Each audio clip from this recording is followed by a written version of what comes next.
Assalamualaikum warahmatullahi wabarakatuh. Halo, apa kabar? Semoga semuanya dalam keadaan sehat. Kita kembali lagi pada pelajaran tematik tema 7 subtema 1 pembelajaran 1, yaitu tentang kebersamaan di rumah. Kebersamaan di rumah Siti. Ayah Siti pandai mendongeng. Siti sangat suka dengan dongeng. Hampir setiap minggu ayah Siti mendongeng. Seusai mendongeng, ayah Siti menceritakan isi dongeng. Banyak sekali contoh yang baik dalam dongeng.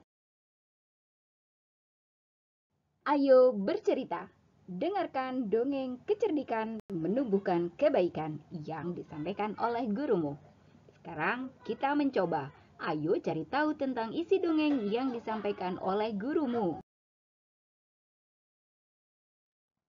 Di sebuah gurun pasir, hiduplah ular dan tikus pasir. Sebenarnya sang ular sangat ingin memangsa tikus, sedangkan tikus berusaha mencari akal agar ular tidak lagi berniat memangsanya. Saat itu sang ular sangat lapar, padahal ia sedang tidak mempunyai sedikit pun makanan. Sedangkan tikus yang berada tidak jauh dari sang ular sedang asik melahap makanannya. Sang ular merasa tidak senang melihat kelakuan tikus. Dengarkan ucapanku, wahai tikus yang angkuh. Aku pasti akan mendapatkan tubuhmu yang mungil dan lezat itu. Hai ular, berusaha dan bekerjalah. Jangan hanya berani mengancam, seekor semut pun bisa. Sang ular sangat marah mendengar ejekan tikus. Ia lalu kembali ke sarangnya dengan perut yang lapar. Sedangkan tikus masih lahap dengan makanannya. Waktu terus berjalan. Tetapi ular tidak juga menemukan makanan. Ia juga enggan untuk keluar dari sarangnya. Sementara itu, tikus sudah lelap dalam tidurnya. Ular yang masih lapar segera mengendap-endap mendekati sarang tikus. Meski ia masih sangat kesal terhadap tikus, dan kini ular telah berada di sisi tikus yang sedang tidur pulas. Hei tikus, aku sudah berada di sebelahmu dan siap untuk menyantapmu. Tikus segera terbangun dari tidurnya. Sambil berpura-pura menguap, ia mulai memutar otak agar bisa lolos dari ular. Tunggu dulu ular sahabatku, kalau kamu ingin memakanku, kau harus berpikir terlebih dahulu. Kita hanya berdua di sini, tidak ada hewan lain. Jika kau memakanku, maka kau akan sendiri. Kau tidak akan mempunyai teman yang dapat kau ajak mencari makan. Kalau begitu, kau tidak akan makan dan akhirnya kau akan mati. Sejenak sang ular terdiam. Ia mencoba merenungkan nasihat tikus. Jadi, kita tidak dapat hidup sendiri. Tentu, bukankah kita bisa berteman dan bisa mencari makan bersama, ular? Kemudian ular mengangguk tanda mengerti. Baiklah kalau begitu, maafkan aku ya tikus. Tikus pun memaafkan ular. Mereka tersenyum bahagia dan mencari makan bersama. Jawablah pertanyaan di bawah ini. Siapakah yang diceritakan dalam dongeng tersebut? Bagaimana kecerdikan tikus?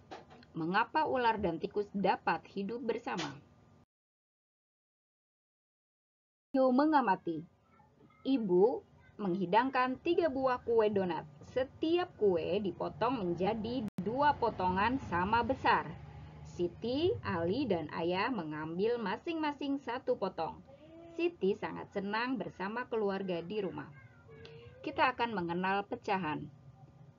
1 donat utuh kita potong sama besar, maka disebut setengah-setengah. 1 donat utuh kita potong tidak sama besar, disebut bukan setengah, bukan setengah. 1 donat disebut 1.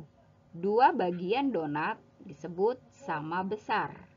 1 bagian donat dari 2 bagian donat disebut setengah atau 1/2. 1/2 dibaca setengah atau 1/2. Ayo berdiskusi. Perhatikan gambar di samping. Mengapa 2 bagian donat di samping masing-masing itu disebut setengah? Karena 1 buah donat dipotong menjadi 2 bagian sama besar. Lalu, mengapa 2 bagian donat di samping masing-masing tidak disebut setengah? Karena satu buah donat dipotong menjadi dua bagian yang tidak sama besar. Lengkapilah pernyataan berikut ini dengan tepat. 1.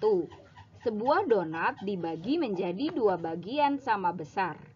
Setiap bagian itu disebut setengah bagian atau 1/2 bagian. Nomor 2. Siti memiliki kertas berbentuk persegi panjang. Kemudian kertas tersebut ia potong menjadi dua bagian sama besar.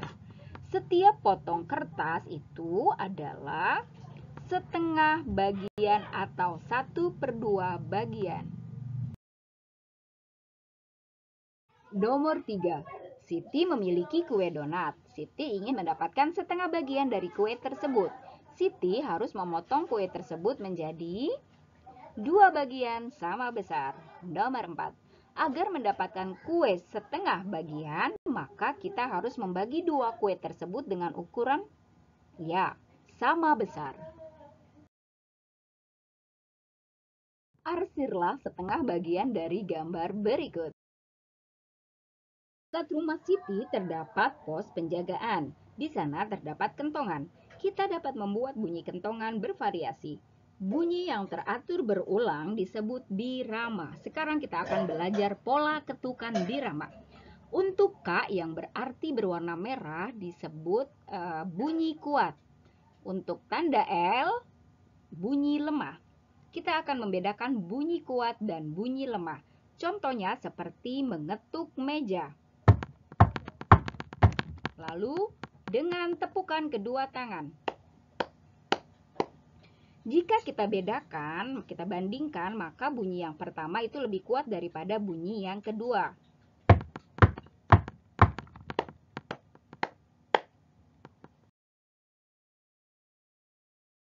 Jawablah pertanyaan-pertanyaan di bawah. Sebutkan dua bunyi yang ada di sekitarmu, kemudian tentukan bunyi yang lebih kuat dan bunyi yang lebih lemah. Contoh, bunyi pukulan tembok menggunakan kayu dan bunyi pukulan tembok menggunakan lidi. Manakah yang lebih kuat? Bunyi yang lebih kuat adalah bunyi pukulan tembok dengan menggunakan kayu, dan bunyi yang lebih lemah adalah bunyi pukulan tembok dengan menggunakan lidi. Kemudian, Siti menyebutkan bunyi yang dihasilkan benda-benda berikut. Gambar pertama, Siti menggunakan tepukan, contohnya seperti ini. Lalu gambar kedua, Siti menggunakan kayu. Contohnya adalah,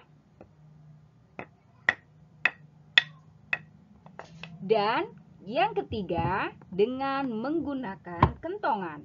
Contohnya, bunyi yang paling kuat adalah bunyi pada nomor 3, yaitu bunyi kentongan. Sedangkan bunyi yang paling lemah adalah bunyi pada nomor 2, yaitu dengan menggunakan kayu. Lakukan kegiatan seperti gambar untuk membedakan bunyi kuat dan bunyi lemah. Coba kamu menyanyikan lagu cicak dengan iringan bunyi kuat dan bunyi lemah. Bunyi kuat di bagian depan. Beberapa irama dapat digabungkan, misalnya irama dari kentungan dan tongkat kayu yang dipukul atau lain sebagainya. Kalian juga dapat membuat irama dengan memukul meja dan tepukan tangan. Contoh dengan kentungan.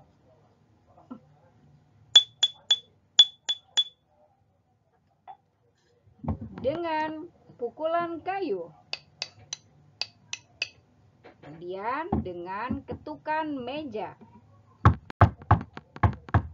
Dan yang terakhir, kalian bisa menggunakan tepukan kedua tangan.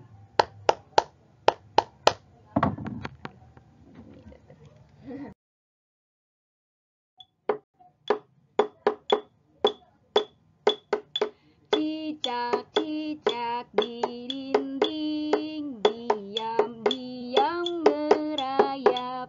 Datang seekor nyamuk, hap, hap, lalu ditangkap. Baiklah, materi kita pada pembelajaran satu kali ini sudah selesai. Kita bertemu kembali pada pembelajaran selanjutnya. Mohon maaf, terima kasih. Assalamualaikum warahmatullahi wabarakatuh. Tetap semangat.